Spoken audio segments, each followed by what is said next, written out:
Softly Radio, emisora de conciencia. Retomamos, segunda parte. Ok, bueno, seguimos en Softly Radio. Y pues bueno, recordando que estamos con Israel Sánchez. Israel es psicoanalista. Y estamos hablando del tema del cuerpo y psicoanálisis. Hablábamos un poquito del tema en cómo se vive el cuerpo, en las cuestiones significativas o significantes, ¿no? Como la parte del aspecto de la psique o de la mente, ¿no? En cuestiones como reales, como en cuestiones imaginarias o en cuestiones simbólicas. Uh-huh. Y de ahí, pues bueno, fuimos avanzando, hablamos un poquito acerca de qué tan vivo puede estar alguien, ¿no? De acuerdo a los estímulos que puede recibir, ¿no? El tema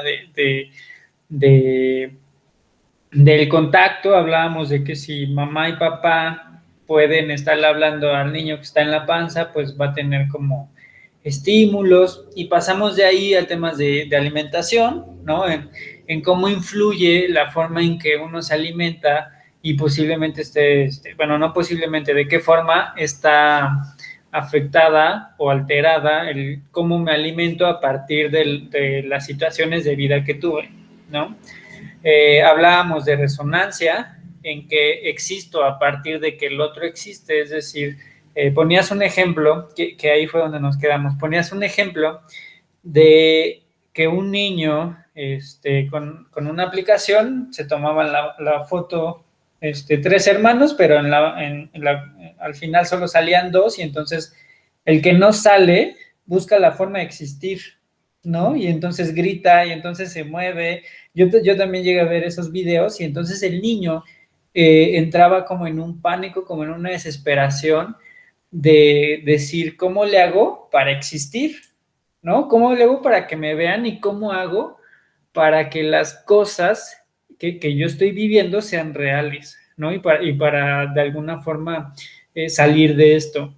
De las respuestas que yo veía de los niños era, de repente le pegaban a quien tenía, o sea, quien estaba cerca, o los jalaban, o les aventaban cosas, ¿no? Y entonces, no sé, alzaban el cuaderno y decían, pues si puedo mover el cuaderno, porque, ¿no? Y entonces se ponían enfrente de la cámara y de la vista de las personas, y entonces hacían como oye, aquí estoy, ¿no? Escúchame, veme. Y también hablábamos un poco del tema de llenar vacíos, ¿no? El tema de la alimentación, y cómo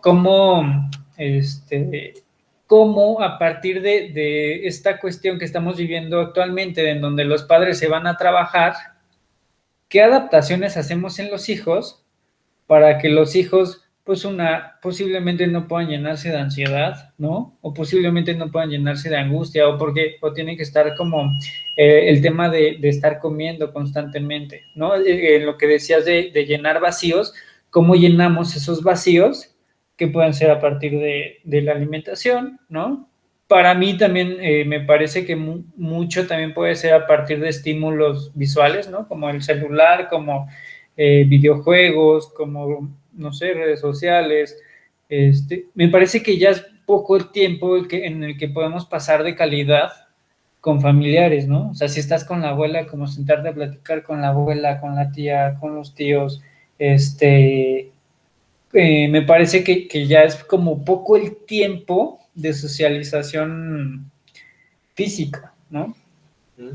Sí, y también, bueno, en una cuestión de la estructura psíquica, también mucho de esta se va a venir modificando con el tiempo en estas nuevas generaciones, porque hablando de lo que tiene que ver con las instancias de lo real, lo imaginario o lo simbólico, pensemos que también se está empezando a constituir una nueva manera de la realidad o una nueva manera de lo real en estas cuestiones de los dispositivos, por ejemplo, ¿no? Donde la gente pasa más tiempo en un dispositivo que a veces interactuando en esta cuestión de lo personal, ¿no?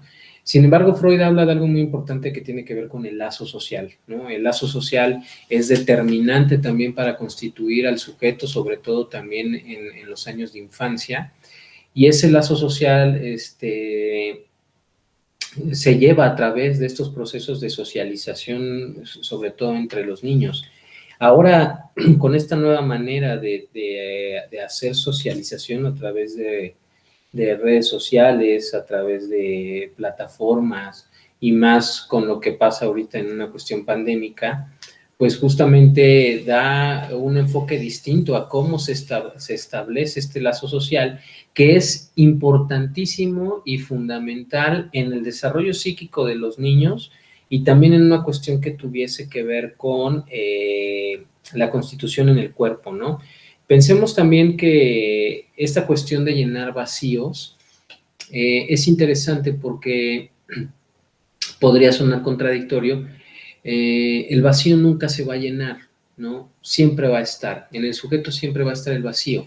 Claro. Y justamente esto de cómo hacerle para no llenarlo con comida tendrá que ver con que se generen herramientas distintas para desplazar ese vacío a otra manera o a otra forma donde se pueda como salir, ¿no? Donde pueda fluctuar de forma distinta. ¿Por qué no se llena el vacío? ¿Por qué de pronto pensamos en esta cuestión en decir, bueno, ¿por qué no se llena el vacío? Porque desde el psicoanálisis podría sonar fatalista, ¿no? Si uno lo quiere ver en una cuestión como de hacer una analogía en decir, bueno, si no se llena nunca el vacío, siempre voy a sentir un vacío, entonces nunca voy a ser feliz, nunca voy a estar pleno, ¿no? Y en ese momento quiero hacer un paréntesis. Uh-huh. Yo también creo lo mismo en el sentido en el que yo pongo el ejemplo los pulmones. Es decir, todo el tiempo los pulmones van a tener un vacío, porque no es que estén totalmente llenos. Y si estuvieran totalmente llenos, podríamos morir, ¿no? Y si estuvieran totalmente vacíos, lo mismo. Entonces, los pulmones, en esta cuestión de que el vacío nunca se va a llenar, lo mismo pasa, pero es un vacío necesario. Totalmente. ¿No? Es un vacío que a final de cuentas creo que mucha de la gente puede estar confundida en el ámbito de felicidad, ¿no? Como si la felicidad fuera una plenitud total y no nos damos cuenta que quizá la plenitud total está cuando te mueres, posiblemente, ¿no? O antes de nacer, no sé. Pero, digo, para saber eso, no lo vamos a saber estando vivos, ¿no? Creo. Y esto de la plenitud total tiene que ver, o sea, también planteado desde el psicoanálisis con cuestiones que van ligadas al deseo. Pensemos primero en la cuestión del vacío y luego en la cuestión del deseo. En la cuestión del vacío, desde el psicoanálisis podríamos decir que el vacío es necesario, es indispensable, es fundamental para que el sujeto pueda generar herramientas que lo hagan transitar en esta vida, transitar en esta realidad. Si lo enfocamos o lo enlazamos con la filosofía, ¿no? Pensemos, por ejemplo, en un proverbio chino de Tao Tse que dice: son las flechas de una rueda las que le dan utilidad. Es el vacío de un vaso lo que hace que el vaso sea funcional. Son los espacios vacíos que existen entre las puertas y las ventanas lo que le dan sentido a las mismas, ¿no? Uh-huh. Esto nos hace ver que si esos vacíos no existen, se carece, ¿no?, de esta cuestión que pudiera tener una objetividad, una funcionalidad, ¿no? Es una manera en la cual se puede enlazar esto, ¿no? Si el vaso no tuviera un vacío, no sirve en absoluto, lo mismo las ventanas, las puertas o las ruedas. Entonces, esta manera de hacer filosofía y psicoanálisis a través del vacío tendrá que ver con eso. Pero ¿por qué no se va a llenar ese vacío, ¿no? Eso es lo importante. Ya sabemos probablemente a través de esto que el vacío va a estar y aparte de que va a estar es necesario que esté para que podamos constituirnos en lo real. Pero ¿por qué no se va a llenar? Ahí es donde entra el deseo, ¿no? El sujeto del psicoanálisis es un sujeto deseante, es un sujeto que siempre va a desear, está en constante deseo. Y el deseo es una condición de vida para ese sujeto. Entonces, pensemos que al ser una condición de vida, si lo queremos ver así como de una manera condenatoria, podríamos decir que el deseo es nuestra condena desde que nacemos hasta que morimos, porque todo el tiempo estamos deseando. Cuando deseamos y conseguimos lo que deseamos, vamos a desear otra cosa. Y cuando deseamos esa cosa, otra y otra y otra y otra, hasta nuestro lecho de muerte vamos a estar deseando estar muertos, ¿no? Entonces, el deseo siempre va a estar, y es ese deseo que siempre va a estar el que va a hacer que exista siempre este vacío, ¿no? Porque siempre vamos a estar deseando. Y justamente, ¿de qué manera se puede enganchar a las cuestiones de ser o de estar pleno, ¿no? Y como comentas, Eric, esto que probablemente no se pueda conocer hasta la muerte, ¿no? Y justamente tendrá que ver con el significado de la plenitud, ¿no? Que es una cuestión amplia y que depende también de cada persona y de lo que una persona tenga como historia de vida, porque si pensamos por ejemplo, ¿no? Visto desde el psicoanálisis, si pensamos en alguien que tiene una estructura perversa, ¿no? Un perverso que probablemente sea un pederasta y alcance la plenitud en esto, ¿no? Es muy distinto a la plenitud que nosotros podemos alcanzar a conocer, ¿no? Entonces la plenitud también tiene que ver y también pasa por el registro del deseo, por el registro del goce y por el registro de las estructuras clínicas del psicoanálisis, ¿no? Pero pensemos en el deseo, ¿no? También visto desde la estructura del budismo, ¿no? Que podría ser lo más pegado a esta cuestión de la plenitud, ¿no? ¿Por qué lo menciono así? Por el principio básico del budismo, ¿no? Que nos dice, para que dejes de sufrir, quita el deseo. Si dejas de desear, erradicas automáticamente el sufrimiento. Y entonces, si nosotros nos basamos en qué podría ser la plenitud en la vida, probablemente podríamos decir que la plenitud se basaría en no estar sufriendo. Pero para no sufrir nunca, tienes que dejar de desear. Para dejar de desear, ya no eres un sujeto deseante, lo que te plantearía un sujeto muerto, ¿no? Claro, porque a final de cuentas es como, si lo situamos otra vez en el tema de comida, todo el tiempo vas a tener hambre, todo el tiempo tu cuerpo está utilizando los nutrientes para mantenerse vivo. En el momento en el que tu cuerpo ya no lo necesites, es porque estás muerto, ¿no? Entonces, el tema de no sufrir también se me hace como un tema súper interesante, porque en sí el sufrimiento, que no tiene nada que ver con el dolor, bueno, no es que no tenga nada que ver, sino que es, si lo comparamos con dolor, el sufrir es una posición en la cual nosotros nos podemos poner como un autocastigo, ¿no? Que es diferente al dolor. Digo, no sé desde la parte psicoanalítica cómo se maneja, pero si yo tengo una herida, me produce dolor. Pero si yo me estoy abriendo la herida, yo me estoy provocando el sufrimiento. Sí. El psicoanálisis puede ir ligado, por ejemplo, podríamos entender el dolor como algo que va en lo físico, ¿no?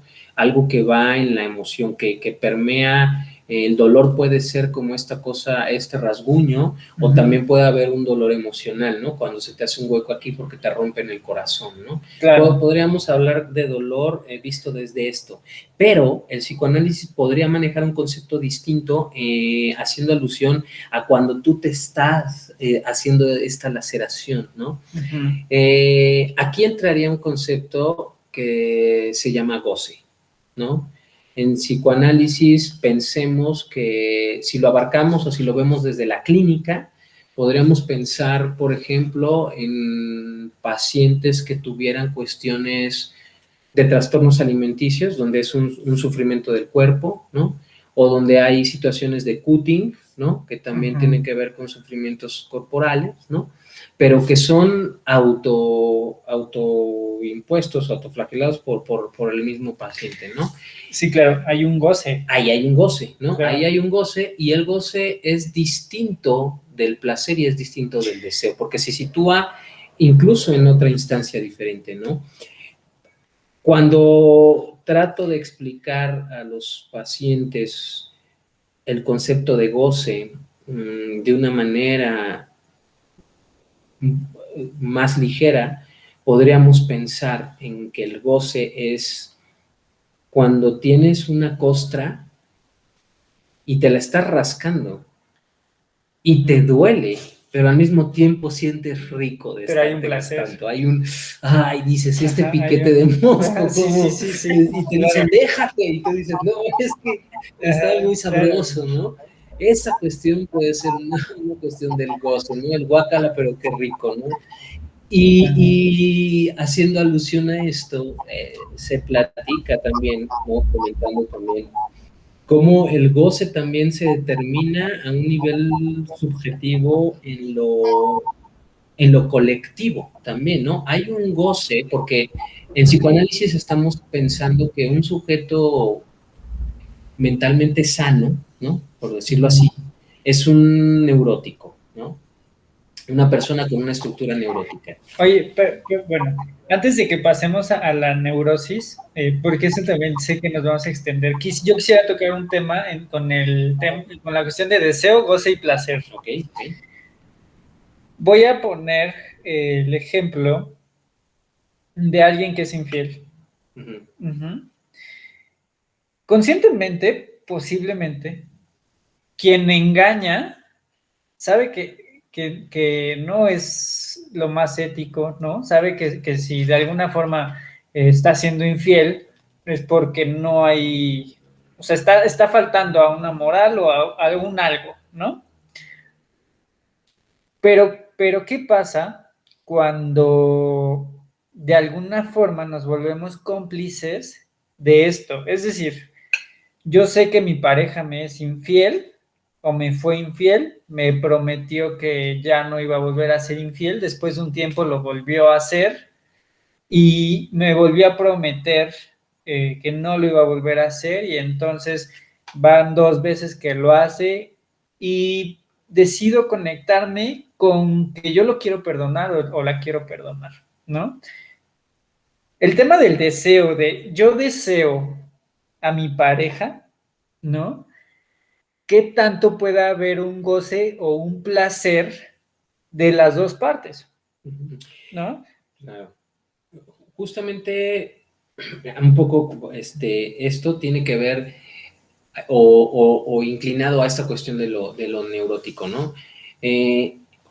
Justo iba a hacerles como la marcación de cómo el neurótico va y viene en el goce, ¿eh? O sea, el neurótico sí es neurótico, pero a veces le gusta gozar y luego regresa a la neurosis, pero ay, tantito acá, ¿no? Eso es una condición de la neurosis. Vamos a decirlo de alguna manera.